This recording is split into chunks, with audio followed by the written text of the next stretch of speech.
In today's video, we will learn about the optic nerve, which is the second cranial nerve, including its origin, pathway, and clinical implications.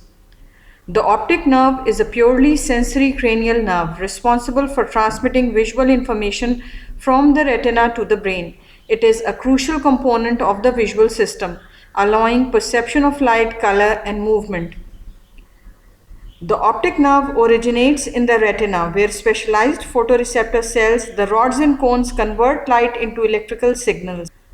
These signals are transmitted via bipolar cells to retinal ganglion cells, whose axons collectively form the optic nerve.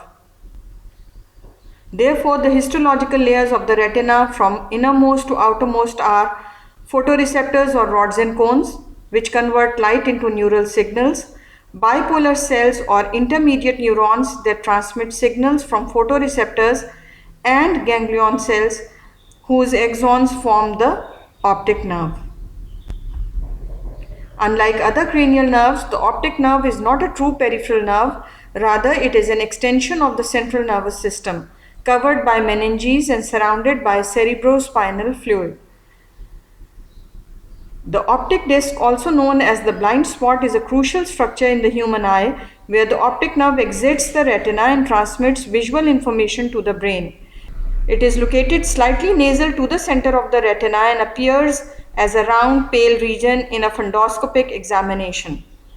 The optic disc lacks photoreceptors, which are rods and cones.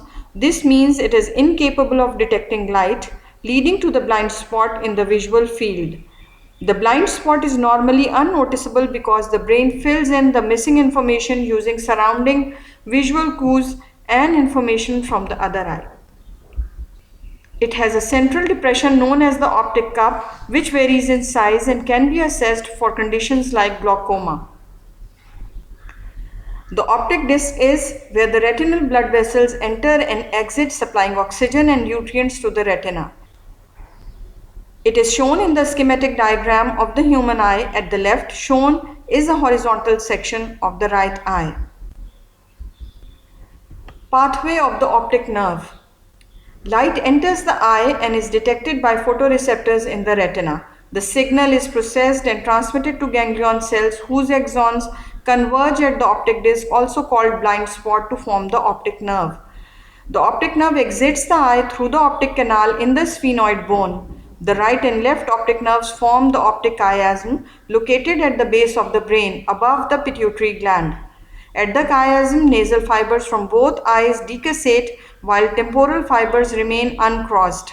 This arrangement allows the right visual field of each eye to be processed in the left hemisphere and the left visual field to be processed in the right hemisphere. After the chiasm, fibers continue as optic tracts carrying signals from the contralateral visual field. The right optic tract contains information from the left visual field, that is left nasal retina plus right temporal retina. The left optic tract contains information from the right visual field. The optic tracts synapse at the lateral geniculate nucleus of the thalamus, which processes and relays visual information to the primary visual cortex. From the lateral geniculate nucleus of the thalamus, fibers project to the primary visual cortex in the occipital lobe via two pathways. Meyer's loop or temporal lobe pathway, which carries signals from the superior visual field, whereas parietal lobe pathway carries signals from the inferior visual field. Primary visual cortex or occipital lobe, Brodmann area 17, is located in the calcarine sulcus of the occipital lobe, where visual perception occurs. The diagram on the left shows the lateral and medial optic nerve fibers traveling to the brain, with medial fibers crossing over, forming the chiasm on the way. Clinical implications of optic nerve lesions. Damage to the optic nerve or its pathway results in various visual field defects. Optic nerve lesion results in monocular blindness. Causes include trauma, optic neuritis, tumors, and ischemic optic neuropathy. Optic chiasm lesion results in bitemporal hemianopia caused by pituitary adenomas, craniopharyngiomas, or aneurysms, There is loss of temporal or peripheral vision in both eyes due to compression of the decussating nasal fibers. Optic tract lesion causes contralateral homonymous hemianopia. May occurs due to stroke, tumors, or trauma. There is loss of vision in the opposite visual field. For example, right optic tract lesion causes left visual field loss in both eyes. Temporal lobe or Meyer's loop lesion results in contralateral superior quadrantanopia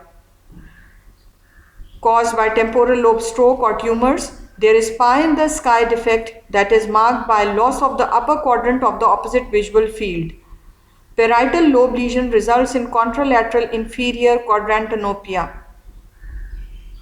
due to parietal lobe stroke, leading to pie on the floor defect, loss of the lower quadrant of the opposite visual field.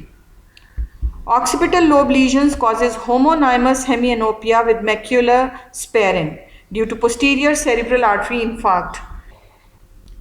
There is loss of half of the visual field but with preserved central vision due to macular sparing. This occurred due to dual blood supply by the posterior cerebral artery and the middle cerebral artery. Other optic nerve disorders include optic neuritis, which is inflammation of the optic nerve, often associated with multiple sclerosis. Symptoms include sudden vision loss, pain on eye movement, decreased color vision called dyschromatopsia. Papilledema, this is swelling of the optic disc due to increased intracranial pressure. Causes include brain tumors, hydrocephalus, and idiopathic intracranial hypertension. There may be blurred vision, headache, and pulsatile tinnitus. Optic neuropathy in glaucoma. Optic neuropathy may occur due to increased intraocular pressure, leading to progressive peripheral vision loss. Ischemic optic neuropathy may be caused by reduced blood supply to the optic nerve, for example due to giant cell arteritis or atherosclerosis. Symptoms include sudden painless monocular vision loss and optic disc pallor. Optic nerve glioma is a slow-growing tumor of the optic nerve, often seen in neurofibromatosis type 1. The photo on the left demonstrates a swollen optic disc caused by increased intracranial pressure. To conclude, the optic nerve, which is the second cranial nerve, is a crucial part of the visual system, transmitting sensory information from the retina to the brain. Understanding its anatomy, pathway, and clinical implications is essential for diagnosing and managing visual disorders. Lesions at different points along the pathway produce characteristic visual field defects, making neuroanatomical localization key in clinical practice. In the next part, we'll continue with the oculomotor nerve. Stay tuned. Thank you for watching. Do like and share the video and subscribe the channel to learn more.